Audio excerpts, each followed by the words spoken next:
Après la tentative de coup d'État de mai dernier, le Burundi doit encore faire face à un nouvel essai de déstabilisation qui ressemble fort à une révolution de couleur. Vendredi, dans la capitale Bujumbura, 3 sites militaires ont été attaqués, causant la mort de 79 assaillants, de 4 militaires et 4 policiers.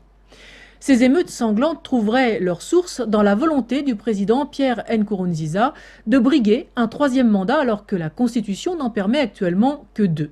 Prétexte un peu léger. On a pu constater en France même combien une constitution peut être modifiée 25 fois depuis 1958. Ce n'est plus du marbre, c'est du papier offset. Mais il semblerait que toutes ces manifestations ne soient pas si spontanées ni si populaires. Car le Burundi profite d'une situation enviée par bien des pays africains. Ce pays de 10 millions d'habitants bordant le lac Tanganyika se remet économiquement et politiquement d'une guerre civile longue de 15 ans entre Hutus et Tutsis, avec une hausse du PIB de 13,6% en 2014. En avril, la situation politique se normalisait avec la libération d'un dernier groupe de 1864 prisonniers, dits politiques, essentiellement des Hutus accusés de massacre de Tutsis, portant à 3299 le nombre de détenus libérés depuis janvier, dans le cadre de la politique de réconciliation nationale. Difficile donc de comprendre ces explosions de violence si l'on ne sait pas que le Burundi a refusé d'installer sur son sol en début d'année un SOFA, ces fameux Statute of Force Agreement qui transforment tout pays signataire en base militaire américaine permanente. Qu'on en juge, voici quelques-unes des dispositions intégrées d'office dans le SOFA. Les parties burundaises et américaines conviendraient que les membres des forces armées américaines, le personnel civil du département de la défense américaine et les sous-traitants des USA, et donc toutes les sociétés de mercenaires, mèneraient des activités d'entraînement, d'exercice ou d'action humanitaire au Burundi, article 2, et jouiraient des privilèges, exemptions et immunités au même titre que les diplomates, article 3. Ils entreraient et sortiraient librement du Burundi avec des documents délivrés par les seules autorités américaines. La validité de leur licence et permis de conduire serait reconnue comme telle. Ils pourraient porter des uniformes et des armes, articles 3, 4, 5 et 6, et qu'en matière pénale, c'est le droit américain qui s'appliquerait au Burundi, article 7. Les mêmes parties s'entendraient que dans le domaine de la fiscalité, notamment la passation des marchés et le transport, aucune taxe ou redevance ne serait prélevée au Burundi. Le département de la Défense, le personnel civil et les sous-traitants des USA seraient habilités à exporter du Burundi tout bien meuble, équipement, fourniture, matériel, services, toute technologie et formation sans inspection, sans licence, sans taxe ni redevance sur tout le territoire du Burundi. Leurs navires, véhicules et aéronefs seraient exemptés de toute redevance, articles 8 à 10.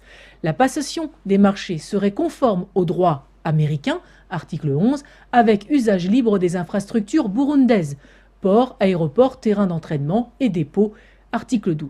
Dans le domaine de la télécommunication, la partie américaine aurait le droit d'utiliser tout moyen et service disponible pour exploiter le spectre des fréquences radioélectriques, article 13.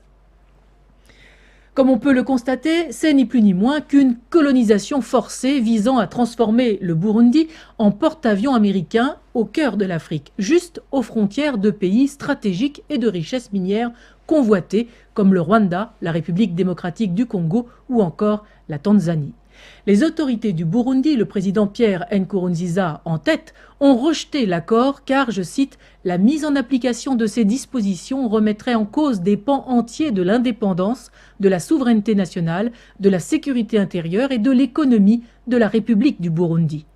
Moins d'un mois après, la signification de ce refus par le Burundi, les manifestations éclatent dans le pays pour protester contre le président qui brigue un 3e mandat. Jusqu'alors, cela n'avait dérangé personne. Le 13 mai, la tentative de coup d'État perpétrée par le général Godefroy Enyumbaré, chef des services du renseignement, a échoué en moins de 48 heures. Les institutions ont résisté et la majeure partie des unités de la police et de l'armée sont restées fidèles au gouvernement légal. Alors que le Burundi fait partie de la communauté francophone, la France, bien sûr, joue contre ses propres intérêts et a gelé sa coopération sécuritaire dans les domaines de la police et de la défense, alors que 85% de la population rurale a manifesté son soutien au président en place. Seuls certains quartiers de la capitale, dont le quartier musulman, ont participé à la tentative de putsch.